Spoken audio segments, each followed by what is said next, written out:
I am Frederic Delarue, and I'm here today to talk to you about my first near-death experience, more exactly when I was in the coma and a deep coma. So,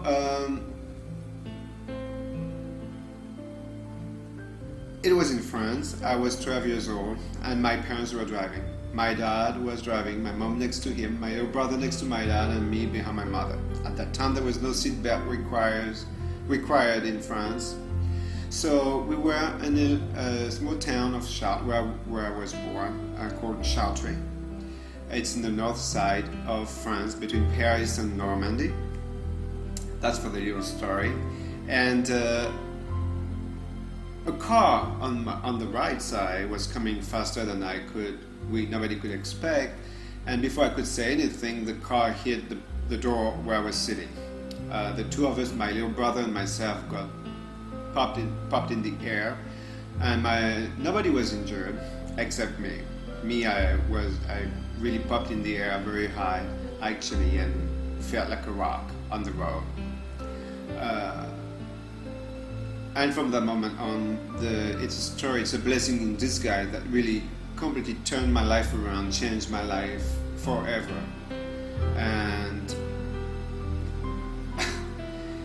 when I was laying in this situation, for people who could see with their physical eyes the scenery, it was horrible, horrific.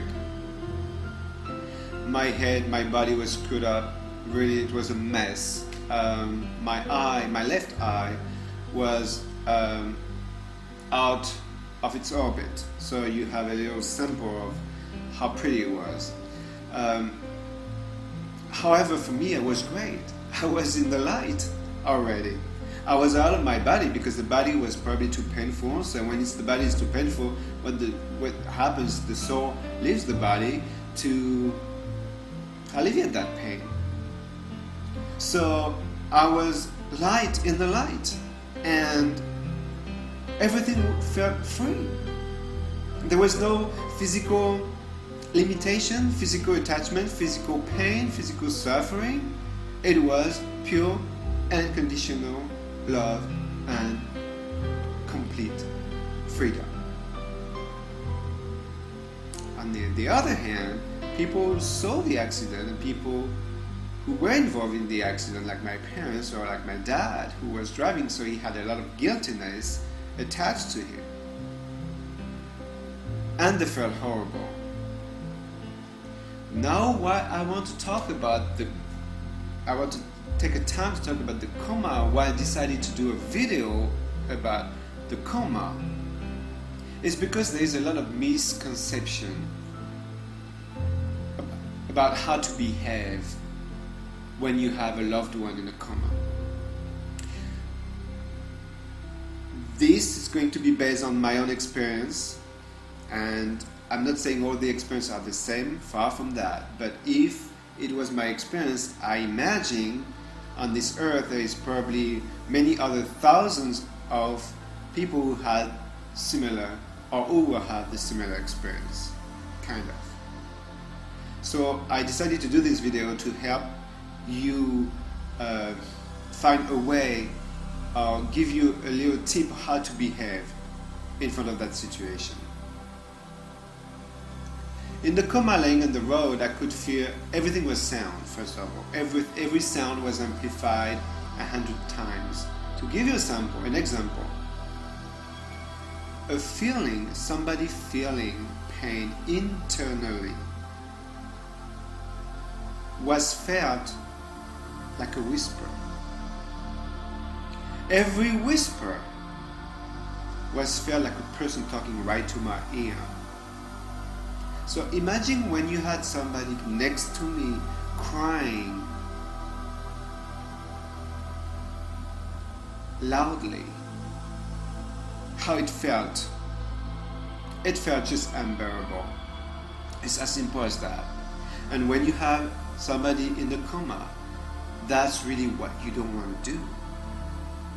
Because when you are in the coma, you are between two worlds. The world in the light, where you there's no limitation. It's just complete freedom. And the world on earth, where if you cry, you show that negativity, that neediness, that pain, that suffering, those attachments linked to the earthly plane, that doesn't exist over there in the light. So on one hand, you have the choice, okay, I'm going to choose the light with complete freedom, or I'm just going to choose earth where they need me. And that's not unconditional love, to need somebody. If you can meditate on that or think about it, it can be only beneficial for you.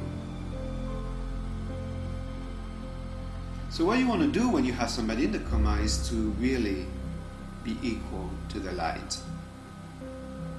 You have the light and you have you showing how life on earth is peaceful, and to invite that person who is in the deep coma to come back to you through unconditional love. Let that person choose. Don't beg that person to come back. Play some nice music that can ground that person back. I had a friend who had somebody in the coma, and I offered to, she said, well, which one of your CDs, because of course from that near-death experience I received the gift of music. And it was a blessing in disguise, like I said. And I told her, well, I used that CD called Reflection because it's more grounded, it's what that person needs. And she said why she played that CD.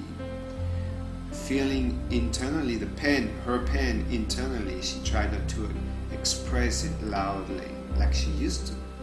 So she kept things internally and she played that CD, and that person came back to her. And she was stunned. I said, well, you know, when you're in the coma, you're in between words. So, you know, in order to make the right decision, you need, if you have two lights, then it's easy to go to your loved one. But if you have your loved one will show the terrible attachment of pain, and then the light that is the light, the real light, then you choose the light. Anybody would do the same. It's obvious. So anyway, I just wanted to make that video to tell you about this, to give you a tip on how to behave on people in the coma. Of course, after that, I had my near-death experience, and you know, I wrote a book about it. So I invite you to, if you want to read more, if you want to read more of what I do, go to neardeathexperiencebook.com.